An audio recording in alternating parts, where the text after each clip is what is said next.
Welcome to the bookstore. Today's book summary is on the novel, The Alchemist by Paulo Coelho. Part 1, Section 1. Santiago is a shepherd boy living in the Andalusian hills in Spain. He leads a contented life. One day, as he sleeps under a sycamore tree near an abandoned church, he dreams of a hidden treasure buried near the pyramids of Egypt. The next morning, Santiago tells his sheep about a woman he is in love with, the one whom he intends to meet in a few days. Part 1, Section 2. Santiago thinks of the time he met the girl he loves. He had met her when he had gone to sell some wool to her father, a merchant. He busied himself with a book as he waited. The girl was curious and had asked him why he led a shepherd's life if he could read. Santiago had answered that his sheep taught him more than books ever could. As he talked with the girl, he found himself wanting to settle down with her. Her father had brought the wool from Santiago and had asked him to come again the following year. Santiago is now about to meet her again. On his way to meet the merchant and his daughter, Santiago wonders if the girl he loves will remember him. He questions the purpose of carrying his jacket on such a hot day, but he soon remembers that it will be useful during the night when it gets cold. He realizes that everything in the world has a purpose, and so should he. He is convinced that the purpose of his life is to travel. His thoughts meander to his flock of sheep. He bemoans their absolute dependence on him for food and shelter. He thinks that if he were to kill them, they would hardly resist. Santiago is surprised at his violent thoughts. He also thinks of a conversation he had with his father. His parents had wanted him to become a priest, but he wanted to travel. His father tried to dissuade him.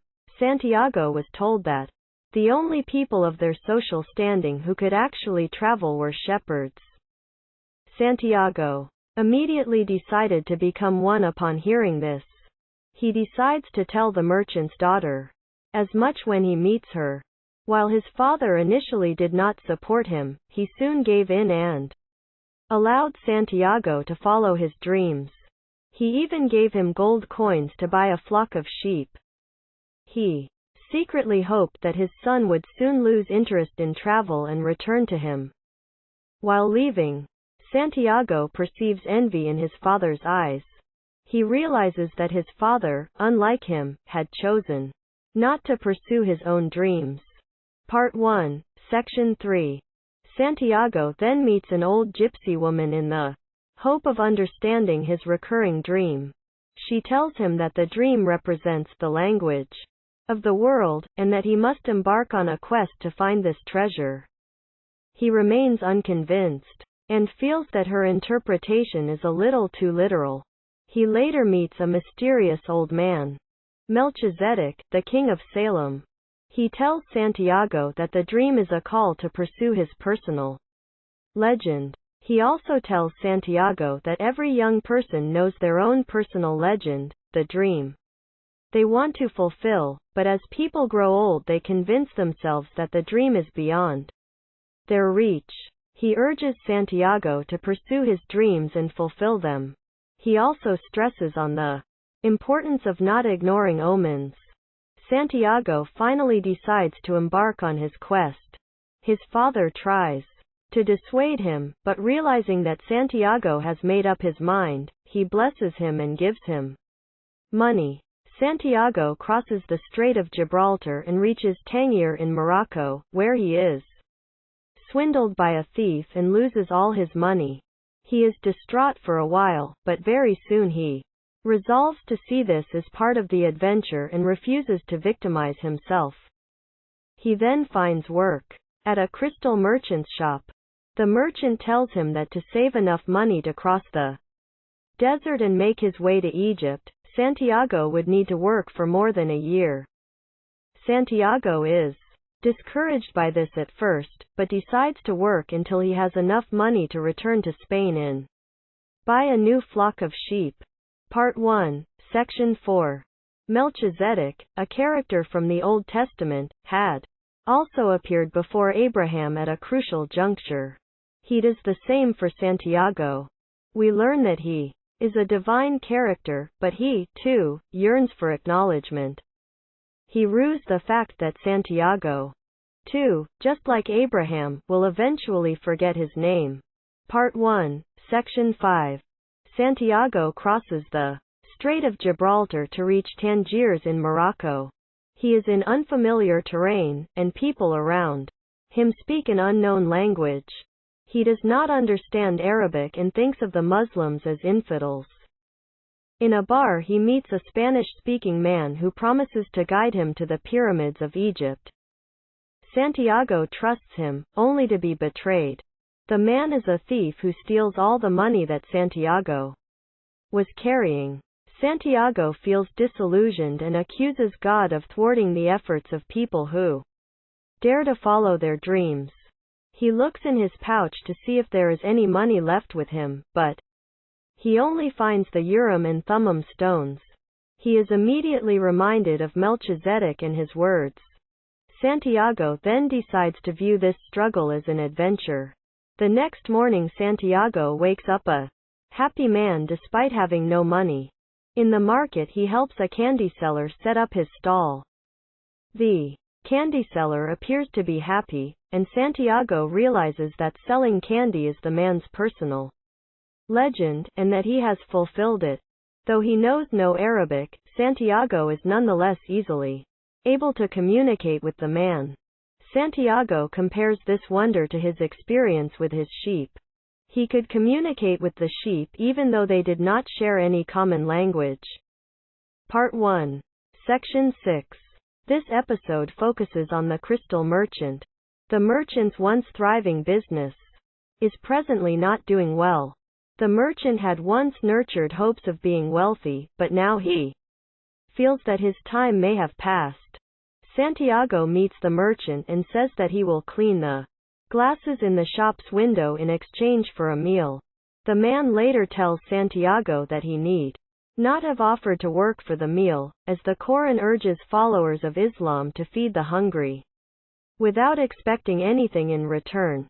Later Santiago expresses his desire to work for the merchant so he can earn enough money to travel to Egypt. However, the merchant informs him that he would need to work for more than a year to earn enough money to travel to the land of the pyramids far away beyond the desert. Once again, Santiago almost gives up on his dream and decides to work till he has enough money to go back home and buy a new flock of sheep. Part 2, Section 1. 1 month later we find Santiago working with great diligence at the crystal merchant's shop. Santiago suggests they build a display case to bring in more customers. The merchant is wary of this idea and is not sure of taking risks. The merchant asks Santiago why he wants to travel to the pyramids. Santiago, believing that his quest is now a distant dream, does not wish to answer his question. The merchant then tells him that he had always wanted to go to Mecca, the holy place of Muslims. At first he deferred this dream to pursue wealth, and then he'd lost the courage to embark on the journey. Santiago tries to convince him that it's not too late, but the merchant tells him that he is afraid of fulfilling this dream because there would then be nothing to look forward to in life. Santiago discusses a new idea with the merchant, that of selling tea in crystal glasses to the people who have climbed the hill. The tea drinkers would then be inclined to purchase the beautiful crystals. The merchant realizes that Santiago has opened his eyes to possibilities he'd never explored. The idea is successful, and the merchant's business flourishes. Nearly a year after working in Tangier, Santiago is ready to return home. As he leaves, he once again urges the merchant to fulfill his dream of going on a pilgrimage to Mecca. The merchant says that he will never fulfill that dream, and that neither will Santiago return home to buy his sheep. Santiago soon realizes that he must resume his quest. If he fails, he can always go back to being a shepherd. He then decides to join a caravan to cross the Sahara Desert. Part 2. Section 2. In this episode, Santiago joins a traveling caravan and finds himself interacting with an Englishman. Santiago learns that the Englishman has studied alchemy for years and is now making the journey to the Al Fayoum oasis in the hopes of meeting the 200-year-old alchemist who resides there. It is believed that the elderly alchemist knows the secret of the philosopher's stone in the elixir of life. The Englishman, Santiago finds out, wants to learn this secret from him. Initially, the Englishman was dismissive of Santiago, as he took Santiago for an Arab. Later, when he notices Santiago reading Spanish books, he starts speaking to him. For his part, Santiago had regarded the Englishman as a reticent, unfriendly person. However, they discover their shared belief in omens when they realize that both are carrying their own Urim and Thummim stones. The Englishman believes that signs and omens are part of a universal language, and it is this language that he wishes to learn from the great alchemist of the oasis. As the caravan is about to leave for Al Fayoum, Santiago tells him that he is searching for a hidden treasure, and the Englishman in turn admits to doing the same in his own way. Part 2, Section 3. The caravan leader delivers a speech before beginning the journey across the Sahara. He warns his members of the several dangers that lurk in the desert. On the journey, Santiago is overwhelmed by the vastness of the desert and the power it radiates. However, the Englishman, buried in his books, is oblivious to it. Santiago proceeds to talk to a camel driver who narrates his story. The man once owned an orchard and led a contented life. When the orchard was ruined by a flood, however, he was forced to begin anew. This experience taught him the invaluable lesson of not fearing loss. Rumors of tribal warfare reach the caravan, and a sense of fear pervades the atmosphere. It is as though the desert has a soul and is putting the caravan through a test to see if it is indeed worthy of passing through the desert. Santiago suggests that the Englishman pay attention to the desert. In turn, Santiago agrees to read the books that the Englishman lends him. Santiago is fascinated by the stories of the alchemists. He learns that, if a metal were heated for many years, it would free itself of all its individual properties, and what was left would be the soul of the world. This soul of the world allowed them to understand anything on the face of the earth, because it was the language with which all things communicated. The Englishman is convinced that alchemy should only be practiced by those who have read the books, but Santiago believes otherwise. He strongly feels that alchemy can be learned from life. As the tribal wars become more intense, the camel driver mentions that they will be lucky to make it to the oasis. Nonetheless, the caravan does arrive at the oasis. Part 2, Section 4. In this section, we once again meet the alchemist. Expectedly, he is in the oasis, and he is seen observing the incoming caravan. He knows that his apprentice is part of this traveling party, but he doesn't know his particular identity. According to the Alchemist, when people are obsessed with words or images, they run the risk of forgetting the language of the world. The oasis is a neutral zone where members of the caravan must give up all weapons. The Englishman hands over a revolver. He then asks Santiago if he would help him find the alchemist in the oasis. Their search fails to yield any results though. Then Santiago comes across a young woman and immediately falls in love with her.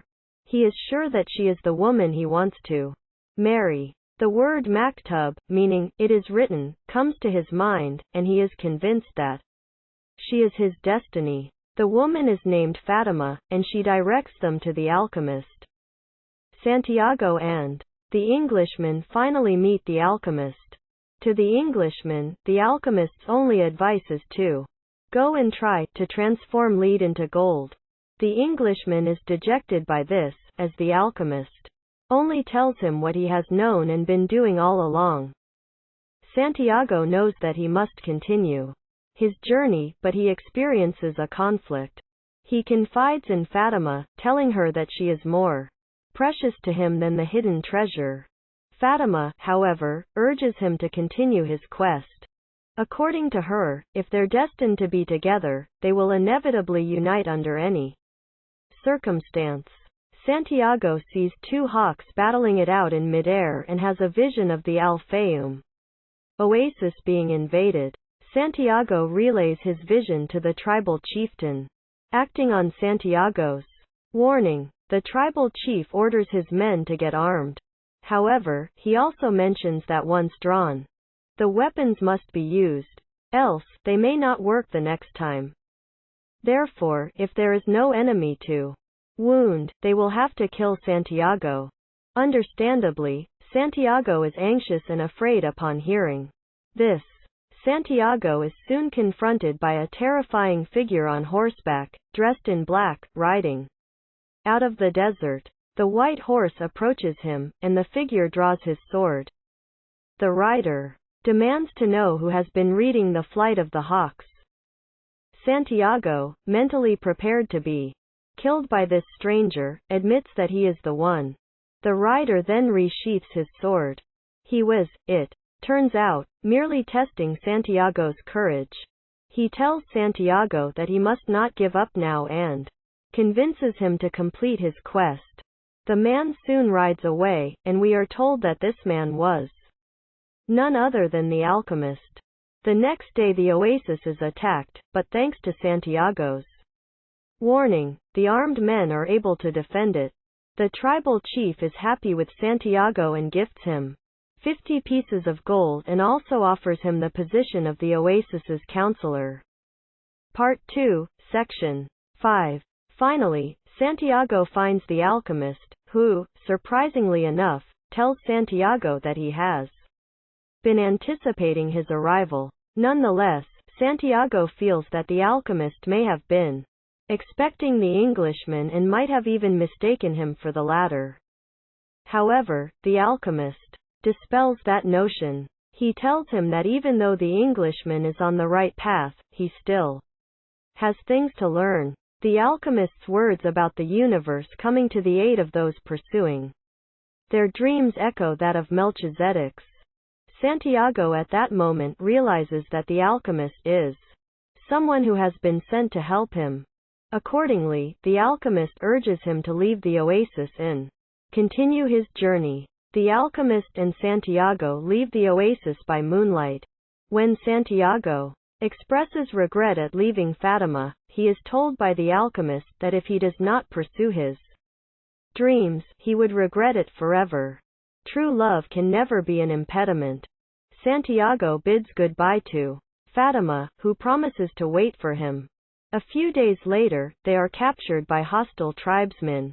They accuse both of them of being spies. The alchemist promptly hands over all of Santiago's money and informs the tribe that within 3 days Santiago will transform himself into the wind or give up his life. The superstitious tribesmen agree to wait. Santiago, however, is distraught by the turn of events. In the interim, Santiago takes to speaking to the desert, the wind, and the sun. They tell him that the miracle can happen only if the supreme power wills it. The boy prays in an attempt to be one with the soul of the world, and realizes that his soul, too, is a part of the soul of God. And he saw that the soul of God was his own soul, and that he, a boy, could perform miracles. In the midst of a sandstorm, the boy disappears into the wind and reappears on the other side of the camp. The tribesmen are in awe, and Santiago and the alchemist are allowed to continue their journey. Santiago, however, travels alone for the rest of the journey. When he finally reaches the pyramids, he interprets the presence of an insect as an omen and starts digging. At that very spot, he is soon accosted by a group of men who beat him up and force him to continue digging. When the ground yields no treasure, one member of the group dismissively states that people shouldn't believe in dreams. The member also adds that he, too, had dreamt of a treasure buried under a sycamore tree near a ruined church, but the dream hadn't come to fruition. Santiago immediately realizes that this is the church near his home. He travels back to Spain, and there, right under the tree where he slept, he finds his hidden treasure. He now vows to pay the gypsy woman who had foretold his fate and then return to the woman he loves, Fatima. So here we come to the end of this book summary. Thank you for listening to the bookstore. Make sure you hit that subscribe button and like the video. Later.